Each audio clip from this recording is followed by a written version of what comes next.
Good morning, everybody. This is the middle of the Australian winter. And yes, that's kangaroos hopping through snow, right? So I thought, does it snow in Australia a lot? Is that something that happens a lot? And yeah, yep, sure does. Yep, happens in the kind of north and the high points, right? Mountainous regions. So this is a vineyard experiencing snow, and there's a little kangaroo having a look, right? So this is not something that's completely crazy. However, Elizabeth May, I just wanted to show you guys this.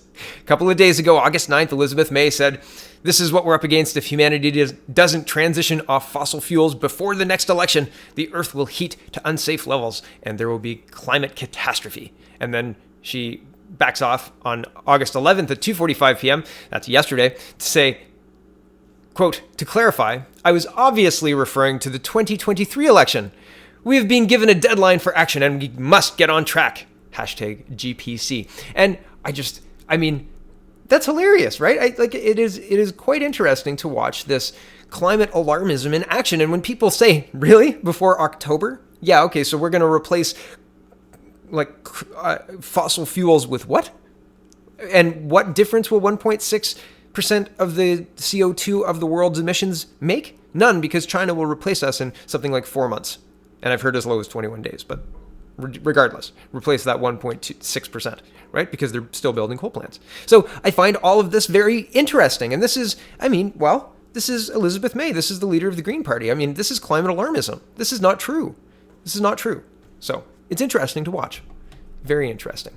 And the main part of this story is this video is explosive. I mean, this is a minister who has just taken over the Child and Family Services file, and he is saying very clearly the illegal border crossers, he says irregular, and he's probably been told he has to play by the rules, and the rules say that the United Nations calls them irregular, so the Ontario legislature has to call them irregular, I guess. He plays ball anyway, he calls them irregular, but I want to point out, he says that here is, hold on a second, I'm going to get it all queued up.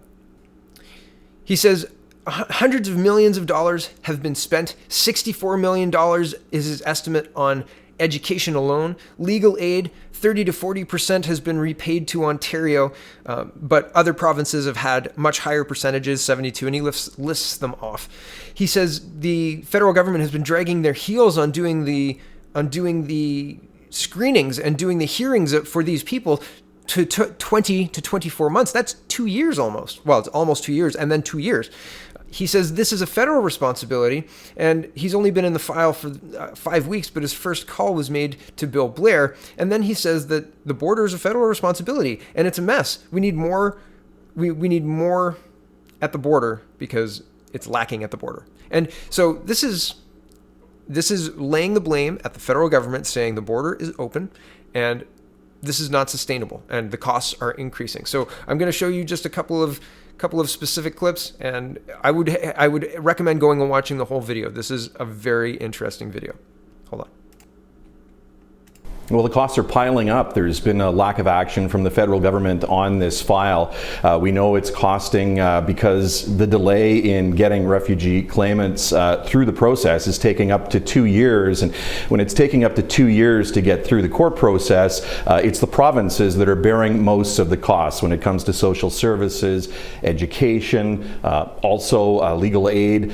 These are all costs that are adding up for the province of Ontario. And the federal government has said in the past that they would carry those costs. They were responsible for those irregular immigration processes taking place, and that they would pick up those costs, but we haven't seen much action from Justin Trudeau and the federal government on that file.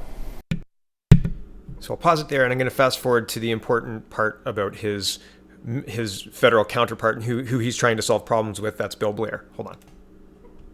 Have you spoken to your federal counterpart? Have you spoken to Bill Blair about this and asked him where the money is or when it might start flowing? I've been in this file for about 5 weeks now at Ministry of Children, Community and Social Services. One of the first calls that I did make was to Minister Bill Blair to speak with him. I know that we've heard that we all, I believe, are on the same track here in wanting to do more for these folks, but the border is federal responsibility, and there needs to be more order at the border, and it really is lacking right now. I know that Minister Declous, who's also responsible for this file, we've reached out to him to make sure that he's aware of the situation in Ontario as well, so that the federal government will live up to promises that they've made. They've said numerous times in the past, both Minister Declous and Minister Hussein, who was on this file previously, have said that these folks, these people that are crossing the border, mostly in Ontario and Quebec, are federal responsibility, but they haven't lived up to their end of the bargain. Minister, how is the province's capacity to accommodate people in terms of physical shelter? Because there had been concern about shelters and hotels that were overflowing. Yeah, and it's municipalities that are impacted as well. So while the provinces are carrying a lot of this load, individual municipalities are seeing a strain on their housing situation. And we believe that the federal government should be paying for those costs as well during that 24-month period, or however long it's taking. These folks that are fleeing dangerous situations, in many cases, they need services from the municipalities. They need services from the provincial government, and the federal government is responsible for these folks and should be paying the bills. Minister Smith, thank you for your time today.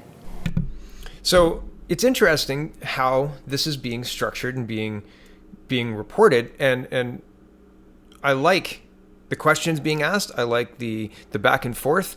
And sorry, I'm just trying to get this further evidence. Here's a newspaper article from Windsor. It says 197 people are homeless in Windsor, Essex on any given night, and the municipalities are bearing a lot of the costs, and that's putting the price of housing going up, the price of rent going up, the spaces in shelters going down, the room available going down, and that's a problem. It's expensive, and it's a very expensive problem. It's a very difficult problem to solve. And so I like what Global News did here. I like the minister, and his answers were very enlightening. And I didn't show you all of the video. It's 5 minutes, but I really encourage you to watch it. The link is in the description.